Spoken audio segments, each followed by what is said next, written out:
السلام علیکم جی. اصل بات میں خوش آمدید. میں ہوں فہیم بھٹی. پاکستان تحریک انصاف، سنی اتحاد یا اپوزیشن جماعتیں وہ عزم استحکام آپریشن کو لے کے واویلا کر رہی ہیں اور احتجاج کر رہی ہیں، اور ان کا یہ موقف ہے کہ آپریشن نہیں ہونا چاہیے. اچھا، اب اگر ہم ماضی میں چلے جائیں، مشرف صاحب کے دور میں جب آپریشن اناؤنس ہوا تھا تو بانی پی ٹی آئی اور نون لیگ اختلاف کر رہی تھی، اور اس وقت کاف لیگ جو ہے وہ اس آپریشن کے حق میں تھی. تو خیر، پارٹی پالیسیز بھی چینج ہوتی ہیں، حالات واقعات بھی تبدیل ہوتے ہیں، لیکن اب یہاں پہ بہت سارے سوالات اٹھتے ہیں کہ پاکستان تحریک انصاف، سنی اتحاد یا پھر اپوزیشن جماعتیں کیوں اختلاف کر رہی ہیں. جب ہم کچھ فیکٹ سامنے رکھتے ہیں تو پاکستانی فورسز نے پچھلے 24 سال میں 9 بڑے میجر آپریشنز کیے ہیں. اس پہ ہم ڈیٹیل میں ڈسکشن کریں گے. پروگرام کے سیکنڈ ہاف میں ڈیفنس انالسٹ بھی ہمارے ساتھ ہوں گے، اس پہ مزید آپ کو فیکٹس بھی بتائیں گے. اور اب یہ دیکھیے کہ ساؤتھ ایشیا ٹیررسٹ پورٹل ہے، اس کے مطابق پاکستان میں 2000 سے لے کر 15 جون 2024 تک جو دہشت گردی کے 16,853 واقعات پیش آئے ہیں. یہ چھوٹا فگر نہیں ہے، جس میں 68,223 افراد مارے گئے، اور اس میں 34,717 دہشت گرد ہیں ان کو یا پھر ان کے سہولت کار جو ہیں ان کو ہلاک کیا گیا تھا. تو جہاں پہ ہزاروں کی تعداد میں افراد دہشت گردی کا شکار ہو رہے ہیں، ایسے میں سوال یہ پیدا ہوتا ہے کہ اپوزیشن جماعتیں آپریشن کی مخالفت کیوں کر رہی ہیں، اور یہ کیوں کہا جا رہا ہے کہ آپریشن ناکام ہوئے. ڈیٹیل میں ڈسکشن یہ کی جا سکتی ہے کہ وجہ کیا ہے. ڈیفینیٹلی افغانستان کا بارڈر، طالبان، پھر وہاں پہ جو 20 سے زائد تنظیمیں اس وقت سرگرم ہیں افغانستان میں، پھر طالبان کے ایشو کو ہائی لائٹ کیا جائے، پھر مذاکرات کیے جائیں. ہماری فورن پالیسی میں کچھ چینجنگ آنی چاہیے، پریشر ڈالنا چاہیے افغان حکومت پہ کہ روٹ کاز جو ہے اس کو بھی ختم کیا جائے. لیکن ہماری فورسز نے تو ظاہری بات ہے کہ امن کے لیے، استحکام کے لیے، دہشت گردی کا قلع کما کرنے کے لیے تو آپریشنز کرنے ہیں. یہ ایک عام تاثر ہے عوام کا بھی، جو کہ سمجھ میں بھی آتا ہے، اور یہ ایک رائے ہے. اس پہ ہم بات کریں گے. پھر اس پہ آپ دیکھیں گے پارلیمنٹ میں جو ڈسکشن ہوئی اور بات چیت ہوئی، بیرسٹر گوہر صاحب نے بھی اختلاف کیا، انہوں نے کہا پارلیمنٹ کو اعتماد میں لینا چاہیے. اسد کیسر صاحب نے بھی کہا جی اتنا بڑا فیصلہ ہو رہا ہے، پارلیمان کو خاطے میں نہیں لے رہے. لیکن وزیر قانون اعظم نذیر طارڑ صاحب خود سے کہہ رہے ہیں کہ عزم استحکام آپریشن پر ایوان میں بحث کریں گے. ایوان میں قومی سلامتی کمیٹی کا ان کیمرہ اجلاس بلایا جائے گا جس پہ ڈسکشن ہوگی. تو آپ ڈسکشن پارلیمنٹ میں کیوں نہیں کرتے؟ بائیک آؤٹ کر کے باہر جانے کا مقصد کیا ہے؟ جب عوام آپ کو بھیجتی ہے پارلیمنٹ میں، عوامی مسائل کو ڈسکس کریں وہاں پہ بیٹھ کے. اور جب وزیر قانون خود سے کہہ رہے ہیں کہ اس پہ ہم ڈسکشن کریں گے تو پھر آپ ڈسکشن کریں. اس پہ ہم بات کریں گے. اس کے ساتھ ساتھ بجٹ کے حوالے سے جی اپوزیشن جماعتوں نے پھر ایز یوزول، اوبیسلی اپوزیشن کا کام یہ ہوتا ہے اختلاف کرنا، تنقید کرنا حکومتی فیصلوں پہ، حکومتی اقدامات پہ اور حکومت پہ.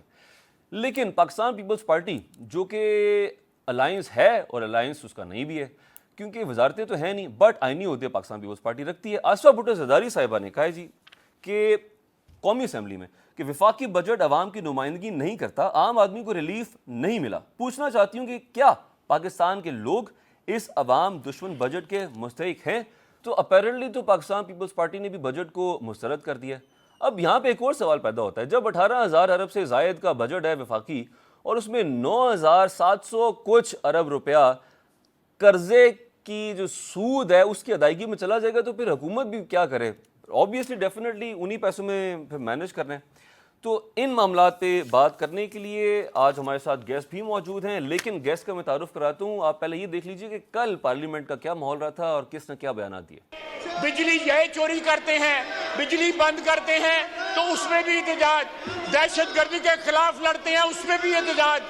یہ ساری باتیں ملک کی اسلامیت کی باتیں ہیں، سالمیت کی باتیں ہیں. اگر کسی نے یہ ہمت کی اور مزید کوئی اپریشن کا بات کی اور کوئی جنگ مسلط کی تو ہم اپنے عوام کے ساتھ کھڑے ہوں گے انشاءاللہ تعالی. طالبان کے حق میں ساؤتھ میں پہلی بار نعرے لگے ہیں کہ یہ نہیں چاہتے کہ طالبان کے خلاف اس ملک میں آپریشن ہو، اور عزم استحکام ایک پوری کیمپین کا نام ہے. ہم پاکستان دوست ہے، دشمن نہیں، لیکن یہ ہمارا پوائنٹ آف آرڈر تھا، ہم ان کو کر رہے تھے. یہ پرسن اسپیسیفک کر رہے تھے جس کا ہم نے کہا تھا ہم اس کو اپوز کر رہے ہیں. I ask you, Mr. Speaker, the budget is sitting before you.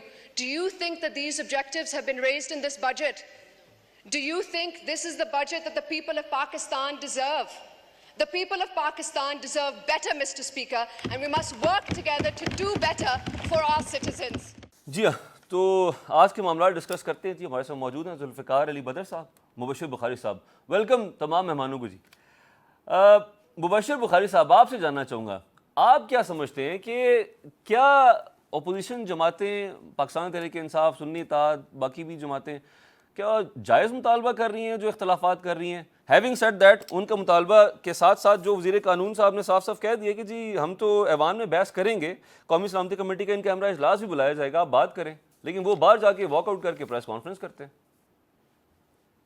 یہ سنی اتحاد کونسل یا پی ٹی آئی یا آزاد جو آپ انہیں نام دے دیے, انہوں نے تو ڈفرینٹ قسم کی اپوزیشن کرنی ہے, وہ اب لیجیٹیمیٹ معاملہ ہو, ان لیجیٹیمیٹ معاملہ ہو, یہ تو انہوں نے کرنا ہی ہے, چونکہ وہ گورنمنٹ کو اور باقی انسٹیٹیوشنز کو انڈر پریشر رکھنا چاہتے ہیں, یہ ان کا ایجنڈا ہے. لیکن جو مولانا فضل الرحمان ہیں, جو ماضی میں کئی دفعے پاکستان پیپلز پارٹی کے اور پی ایم ایل این کے بڑے قریبی الائے رہے ہیں, انہوں نے یہ جو آپریشن عزم استحکام ہے اس کو آج ہی بلوچستان میں گفتگو کرتے ہوئے آپریشن عدم استحکام کا نام دیا ہے, اور ان کی طرف سے بھی ڈسسیٹسفیکشن جو ہے وہ آ گئی, اور یہ واضح ثبوت ہے اس بات کا کیا وہ باقاعدہ طور پہ ان کو اپوزیشن کے طور پہ ٹریٹ کرنا چاہیے. اس حوالے سے میرا اپنا نقطۂ نظر ہے. دیکھیے, آپ نے آپریشنز کی بات کی کہ ہم نے جو ہے وہ درجنوں آپریشن کیے ہیں, یعنی لگ بھگ پچھلے اگر آپ ایک ڈیکیڈ کے نکالیں تو سوات سے لے کے, بلکہ 1.5 ڈیکیڈ کا نکالیں تو سوات کے بعد ضرب عضب تک ہم نے 4 بڑے میجر آپریشن کیے ہیں, اور جس کے نتیجے میں ہم نے دہشت گردوں کی کمر توڑی. لیکن ایٹ دا سیم ٹائم ہم نے ان کے ساتھ کچھ پیس ٹاکس بھی کیے تھے, ایگریمنٹ پہ پہنچے تھے. لیکن یہ بھی ایک حقیقت ہے کہ جب بھی آپ نے پیس ٹاک کر کے کسی کوئی ڈیل سٹرائک کی تو اس پیس ٹاک کو بھی وائلیٹ کیا گیا, اور اس کے بعد جو وائلنس ہے وہ اس سے بڑھ کے ہونا شروع ہو گیا. ابھی گراؤنڈ ریئلٹی یہ ہے کہ پاکستان کی سیکیورٹی فورسز پہ حملہ ہو رہا ہے, اور اس کے علاوہ سویلین کو بھی ٹارگیٹڈ کلنگ کے ذریعے مارا جا رہا ہے, خصوصی طور پہ کے پی میں. لیکن اس کا حل کیا ہے؟ دنیا بھر کے مفکرین یہ سمجھتے ہیں, اس بات پہ اتفاق کرتے ہیں کہ ٹیررزم کو کاؤنٹر کرنے کے لیے یوز آف فورس جو ہے وہ سب سے مؤثر ذریعہ ہے, اور ایفیکٹو یہ ٹائم اینڈ اگین ثابت ہوتا رہا ہے. لیکن یہ ہمیشہ کاؤنٹر پروڈکٹیو بھی ہوتا ہے. Counter productive in the sense کہ ماضی میں جو ہم نے آپریشن کیا, جو ریزرویشن اپوزیشن پارٹیز کو, خصوصاً وہ گروپس جو کے پی سے تعلق رکھتے ہیں, یعنی پی ٹی آئی ان کی حکومت ہے ادھر, مولانا فضل الرحمان ان کا سب سے بڑا اسٹرانگ ہولڈ کے پی ہے. ان کا مسئلہ یہ ہے کہ آپ کو یاد ہوگا بھٹی صاحب کہ آئی ڈی پیز کا معاملہ بہت ہمارے لیے سنگین صورتحال اختیار کر گیا تھا دونوں دفعہ ہی. 2008 میں بھی جب ہم نے آپریشن شروع کیا 9 میں, اس وقت بھی, ضرب عضب کے وقت بھی, اور آئی ڈی پیز کی جو جب وہ واپس گئے تو انہیں حکومتوں سے یہی شکوہ تھا کہ جناب ہماری ریہیبلیٹیشن کا کام بہتر طریقے سے نہیں کیا, جبکہ اس آپریشن کے نتیجے میں ہمارے گھر بار تباہ ہو گئے, مطلب they were raised بامبنگ اور اس طرح کی چیزوں سے. ٹھیک ہے, اچھا جی, یہ والا وہ ایشو ہے کہ حکومت کو, یہ بڑی اچھی خوشائند بات ہے کہ وزیر قانون نے کہا کہ ہم ایوان میں ڈسکس کریں گے, لیکن حکومت کو ایک کمپریہنسو پلاننگ کے تحت آئے گا کہ اس دفعہ آئی ڈی پیز نہ ہوں اور ان کے لیے کوئی سیف پلیسز ان کے ایریاز میں پہلے. اچھا, یہاں پہ میں آپ سے جاننا چاہوں گا بخاری صاحب, آپ کیا سمجھتے ہیں کہ کیا پیغام جا رہا ہوگا؟ ظاہری بات ہے ٹی وی, سوشل میڈیا, دہشت گرد بھی تو استعمال کرتے ہیں نا, وہ طالبان بھی بیٹھ کے دیکھتے ہوں گے, وہ جب ان کو کیا میسج جا رہا ہوگا کہ کیا یہاں پہ سیاست برائے سیاست ہو رہی ہے, اختلافات برائے اختلافات ہو رہے ہیں صرف اپنی سیاست چمکانے کے لیے, یا پھر فار دا سیک آف کہ بس ہم اپوزیشن میں, ہم نے اختلاف کرنا ہی کرنا ہے. ایسے موقع پہ آپ سمجھتے ہیں کہ اپوزیشن جماعتوں کو زیب دیتا ہے اس طرح کے میٹرز پہ واک آؤٹ کر جانا, باہر آ کے بیانات دینا, یا پھر اندر بیٹھ کے پارلیمنٹ میں ڈسکشنز کریں, اپنے ریزرویشنز کا اظہار کریں, اور اس پہ پھر حکومت ان کو ٹیک اپ کرے؟ بھٹی صاحب, پی ٹی آئی کا معاملہ یہ ہے کہ پی ٹی آئی نے تو ان کی ریہیبلیٹیشن کی بات کی تھی, انہوں نے کہا تھا صرف نیگوسیشنز حل ہیں, آپریشنز حل نہیں ہے. بانی پی ٹی آئی یہ بارہا کہہ چکے ہیں. پھر انہوں نے بندے بھی ان کے دور کے آخری حصے میں بڑے important T T P commanders release کیے گئے, اور اس کے بعد وہ جو بات کرتے ہیں کہ ان کو سیٹل کروایا گیا واپس لا کے ہزاروں کو, تو اس لیے ٹی ٹی پی کا، اور پھر میں 2013 میں آپ کو لے کے جاتا ہوں. 2013 کا یہ آن دا ریکارڈ واقعہ ہے کہ جب 2013 میں بانی پی ٹی آئی وہاں پہ ریلی لے کے گئے تھے تو انہوں نے ڈرون کے خلاف ریلی تھی اور ٹی ٹی پی نے انہیں سیکیورٹی آفر کی تھی. سو اگر پی ٹی آئی کا وہ یہ سٹینڈ دیکھتے ہیں تو عجیب نہیں ہونا چاہیے. آگے آپ اگر گفتگو جاری رکھنا چاہیں. جی ٹھیک ہے، میں واپس آؤں گا. ذوالفقار صاحب، آپ کیا سمجھتے ہیں بحیثیت سیاستدان کیا ایشو کیا ہے ہمارے سیاستدانوں کے ساتھ یا پولیٹیکل پارٹیز کے ساتھ؟ ہم لوگ نیشنل میٹرز پہ، ایشوز پہ کیوں نہیں یکجا ہوتے؟ یہ کب ایشو ریزالو ہوگا؟ کب ہم سیریس ہو جائیں گے اور ایسے معاملات پہ ہم لوگ سیریس ٹاک کریں گے، ڈسکشن کریں گے بیٹھ کے؟ بسم اللہ الرحمن الرحیم. بھٹی صاحب، آپ نے اپنے پروگرام میں بلایا. دیکھیں، بڑا امپورٹنٹ اور پرٹیننٹ سوال ہے کہ تمام پولیٹیکل پارٹیز اور ان کی لیڈرشپ کیوں نہیں اکٹھی ہوتی. دیکھیں، اس کے لیے یہ ضروری ہے، کاز اس کے لیے پولیٹیکل میچورٹی کا ہونا بڑا ضروری ہے. Cause we have to think over and above our personal egos and agendas. جب تک ہم اس کے لیے سوچیں گے نہیں، اتنی دیر نہیں ہوں گے. اب دیکھیں کہ پاکستان کے اندر کون سی ایسی political stake holders, political forces ہیں، پولیٹیکل پارٹیز ہیں جو آپس میں بیٹھ کے معاملات کو کرنا چاہتے ہیں اور کون سے ہیں جو نہیں کرنا چاہتے. یہ آپ کو ان کے بیہیویئر، ان کے جیسچر سے پتہ چل جائے گا، ان کے ایکشن سے پتہ چل جائے گا کہ پرسنل ایجنڈا کس نے رکھا ہوا ہے اور نیشنل ایجنڈا ہے. یہ پاکستان کے لیے جو ہے ہمیں ایک short term, mid term, long term strategy, ایک گرینڈ ڈائلاگ کی ضرورت ہے جس کے لیے گرینڈ ایجنڈا ہونا چاہیے. گرینڈ ڈائلاگ کے لیے گرینڈ ایجنڈے کا ہونا ضروری ہے. بس وہ ایجنڈا جب آپ دیں گے اس کے لیے تمام پولیٹیکل پارٹیز اپنے اپنا انپٹ دیں، اپنے اپنے تحفظات یا جو بھی اس ایجنڈے کے اندر پوائنٹس ہیں وہ سارے رکھیں اور ایک ٹیبل پہ بیٹھ کے بات چیت کریں. بس جب تک یہ نہیں کریں گے، پاکستان جو جن پرابلم، جن چیلنجز سے گزر رہا ہے، یہ پاکستان کو فیس کرنے پڑیں گے. ہاں، political forces, stakeholders, parties, ان کے heads, including all the other stakeholders including establishment, جب تک اکٹھے بیٹھ دوسرے کی سپورٹ کے ساتھ آگے نہ چلیں تو میں سمجھتا ہوں ان چیلنجز کو اوور کم کرنا مشکل نہیں، ناممکن ہے. لیکن اس کے لیے یہ ضروری ہے کہ ان کو ساتھ بٹھایا جائے تو آپ پھر وہ سٹیپ بائی سٹیپ ان کو اوور کم کر سکتے ہیں. بیکاز ہر گزرتے دن کے ساتھ چیلنجز، لیکن وہ انگریزی میں کہتے ہیں نا، دیر از اے بگ اف، اگر ایسا ہو جائے. اچھا، اب آگے بڑھتے ہیں. یہ بتائیں کہ مسلم لیگ نون اور پیپلز پارٹی کی مذاکراتی کمیٹیاں قائم ہوئی ہیں. مذاکراتی کمیٹیاں تو تبھی قائم ہوتی ہیں جب اختلافات حد سے زیادہ بڑھ جائیں، آپ کے معاملات جو ہیں وہ ٹھیک نہ چل رہے ہوں. تو آپ کو کیا دکھائی دے رہا ہے کہ آنے والے وقت میں کیا پیپلز پارٹی اور نون لیگ مل کے چل پائیں گے؟ بیکاز اس کے ساتھ ساتھ میں آپ کو بیان بھی مینشن کر دیتا ہوں آصفہ بھٹو زرداری صاحبہ کا، جنہوں نے قومی اسمبلی میں کہا تھا کہ وفاقی بجٹ عوام کی نمائندگی نہیں کرتا، عام آدمی کو ریلیف نہیں ملا. پوچھنا چاہتی ہوں کہ کیا پاکستان کے لوگ اس عوام دشمن بجٹ کے مستحق ہیں؟ دیکھیں، پاکستان کے لیے ضروری ہے کہ یہ جو بجٹ جب آتا ہے پاکستان کے اکنامک سائیکل کو بہتر کرنے کے لیے، پاکستان میں عام کامن مین کو ریلیف دینے کے لیے کچھ اقدامات کرنے چاہیے. بس دیکھیں، salaried class which is like 1% of the total population of Pakistan جو کنٹریبیوٹ کرتی ہے، وہ پہلے ہی 35% اپنے سیلریڈ میں سے ٹیکس کٹوا کے دیتی تھی، اس کو 45% کر دیا گیا ہے. اسی طرح مزید ٹیکسز کو بڑھایا گیا ہے.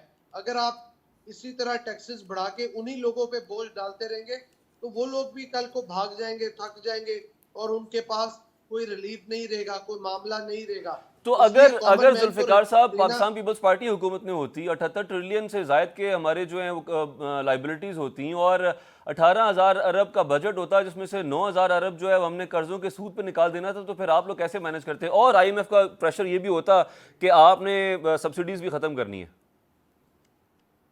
دیکھیں، اس کے لیے سب سے زیادہ ضروری چیز ہے کہ آپ کو جو لوکل سٹیک ہولڈرز ہیں، چیمبر آف کامرس ہے، فیڈریشن آف پاکستان چیمبر ہے. ٹھیک ہے ذوالفقار صاحب، اگر آپ برا نہ منائیں تو بریک کے لیے بار بار کہا جا رہا ہے، میں آپ کا جواب بریک کے بعد لے لوں. ناظرین ہمارے ساتھ ہی رہیے گا، بریک کے بعد جواب لیتے ہیں ذوالفقار صاحب سے. Welcome back. جی ذوالفقار صاحب، جیسا بریک سے پہلے آپ سے سوال کیا تھا، دہرا دیتا ہوں کہ اگر یہ سچویشن پاکستان پیپلز پارٹی کو ملتی اور 18,000 ارب کا بجٹ ہوتا جس میں سے 9,700 کچھ جو ہے وہ آپ نے قرضوں کی سود کی ادائیگی میں دے دینا تھا, آئی ایم ایف کا پریشر بھی ہوتا کہ آپ نے سبسڈی نہیں دینی, تو پھر آپ کیا کرتے ایسی صورت میں؟ بہت شکریہ جی, آپ نے دوبارہ پروگرام میں لیا. اصل بات یہ ہے کہ پاکستان پیپلز پارٹی ایک تو پارلیمنٹ کے اندر بیٹھی ہوئی تمام جماعتوں کے ساتھ مشاورت کرتی, پارلیمنٹ سے باہر بیٹھے ہوئے تمام پولیٹیکل فورسز اور پولیٹیکل پارٹیز کے ساتھ مشاورت کرتی, لوکل چیمبر آف کامرس اور فیڈریشن آف پاکستان چیمبر اور تمام انڈسٹریز ایسوسی ایشن سے, جیسے ایک ٹریڈیشن چل رہی ہے کہ ان کا انپٹ لیا جاتا ہے, ان سے انپٹ لے کے ان کی جو ورکیبل کنسیڈریشنز ہیں ان کو بجٹ کا حصہ بناتی, جو کہ اس دفعہ بجٹ کے اندر کسی کی بھی پرپوزل کو کنسیڈریشن کا حصہ نہیں بنایا گیا. اور پاکستان پیپلز پارٹی اپنا فوکس کرتی کہ آپ ریٹیلرز کو, ٹریڈرز کو آن بورڈ کریں تاکہ وہ ٹیکس نیٹ کے اندر آ سکے, کیونکہ پاکستان کے اندر سے کوئی تقریباً لیس دین 1% جو لوگ ہیں وہ ٹیکس دیتے ہیں.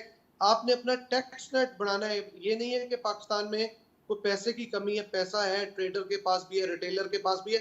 آپ نے سائیکل ایسا بنا کے ٹارگٹ بیس اپنا نیٹ ٹیکس نیٹ کو اتنا براڈن بنانا ہے کہ آپ نے براڈ کرنا ہے کہ آپ, جو کہ آج تک کوئی بھی حکومت نہیں کر پائی, نہ ہی پیپلز پارٹی, نہ ہی نون لیگ, نہ ہی پی ٹی آئی.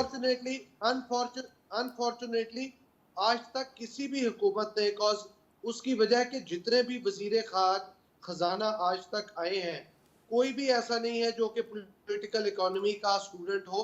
سارے یہاں تو اکاؤنٹنٹ آئے ہیں یا بینکر آئے ہیں, جو اکانومسٹ سمجھ کے کسی کو لایا جاتا جو کہ لوگوں کی پلس کو سمجھتا ہے, لوگوں کی پولیٹیکل پرابلمز کو سمجھتا ہے. اچھا ٹھیک ہے, اچھا یہ بتائیے, انڈرسٹوڈ جی. ذوالفقار صاحب یہ بتائیے کہ افراط زر میں کمی اور پھر ڈالر کا تھوڑا بہت مستحکم ہونا اور اس کے علاوہ پھر پیٹرولیم کی قیمتوں میں کمی, ان چیزوں کو آپ کیسے دیکھ رہے ہیں؟ ڈو یو تھنک کہ گورنمنٹ نے مینیج کیے فائنانس کو اور عام عوام کو ریلیف ملا یا یہ ٹیمپریری ہے؟ دیکھیں, پہلے پچھلے دور حکومت سے تو اس دور حکومت کے اندر ان چیزوں کو مینیج کرنا, کنٹرول کرنا, سلیش ڈاؤن کرنا اور ڈالر کو مینیج کرنا, پیٹرول کی قیمت کو کم کرنا, یہ میں سمجھتا ہوں کہ یہ بہتر اچھے اقدامات. اب اگلا سوال اب ٹھیک ہے, آگے بڑھتے ہیں. اب اگلا سوال, اگر پاکستان پیپلز پارٹی کے اختلافات ہیں اس بجٹ سے تو پھر آپ ووٹ نہ کریں, آپ اگینسٹ بجٹ ووٹ کریں اور آپ حکومت کو سمجھائیں کہ نہیں ہم اس میں آپ کا ساتھ نہیں دیتے, ہم حصہ نہیں بنتے اس کا. ایسا کریں گے آپ؟ دیکھیں, ایسا ہم کر چکے ہیں, لیکن جو تحفظات تھے, جو جن چیزوں کے اوپر, ایک تو پیپلز پارٹی کو آن بورڈ نہیں لیا گیا تھا. اب پیپلز پارٹی نے جب اپنے تحفظات رکھے, پیپلز پارٹی کی لیڈرشپ نے ان کو ایڈریس کیا جا رہا ہے. ٹھیک ہے, پوائنٹ ٹیکن, میں واپس آؤں گا. تو پیپلز پارٹی بالکل ووٹ کرے گی. ٹھیک ہے بخاری صاحب, لیکن آپ اگینسٹ تو ووٹ نہیں کریں گے نا, آپ تو حق میں ووٹ کریں گے, آپ تو پاس کروائیں گے, ایسا ہی ہے نا؟ جو عوام مخالف بجٹ ہے پیپلز پارٹی کے مطابق آپ تو اس کا حصہ بنیں گے نا. دیکھیں, اگر اس کے اندر جو جن چیزوں پہ پیپلز پارٹی کو تحفظات ہیں, جیسے 35 سے 45% سیلریڈ کلاس, ان چیزوں کو ایڈریس کر دیا جائے گا تو پیپلز پارٹی, اگر نہ ایڈریس کیا گیا تو دیکھیں وہ تو پھر جو تحفظات ہیں وہ جب تک نہیں, ٹھیک ہے, پوائنٹ ٹیکن. بخاری صاحب, اتنی دیر پیپلز پارٹی پھر بجٹ کے اندر حصہ نہیں بن رہی نا. پیپلز پارٹی کے بغیر تو بجٹ اپروو نہیں ہو سکتا, پاس نہیں ہو سکتا. بخاری صاحب, آپ کا تجزیہ کیا کہتا ہے؟ آپ کو یہ بات سمجھ میں آتی ہے کہ ایک طرف پاکستان پیپلز پارٹی تنقید کر رہی ہے بجٹ پہ, اور ظاہری بات ہے جو ووٹرز ہوں گے پاکستان پیپلز پارٹی کے اور جو نہیں بھی ہوں گے وہ بھی خوش تو ہوں گے سن کے کہ ان کی لیڈرشپ, ان کی قیادت, ان کے رہنما بجٹ کے خلاف باتیں کر رہے ہیں, لیکن ایٹ دا اینڈ آپ کو کیا لگتا ہے کہ یہ ووٹ دے دیں گے حق میں اور پاس کرا لیں گے؟ پہلے تو ایک چلن یہ ہوا کرتا تھا کہ حکومتی نمائندگان جو ہیں وہ جیسے فیڈریشن ہے یا چیمبرز ہیں, تنظیمیں ہیں, پولیٹیکل فورسز ہیں, ان سب کے ساتھ کنسلٹیشن کیا کرتی تھی. مثلا میں لاہور میں بیٹھا ہوں تو Lahore chamber of commerce and industries میں ہر سال کی یہ ایک ایکسرسائز تھی کہ وہاں پہ آیا کرتے تھے فائنینس منسٹر, اور وہاں پہ بیٹھ کے جو ہے وہ ان سے ان کی پرپوزلز لیا کرتے تھے. پھر اس میں جو بھی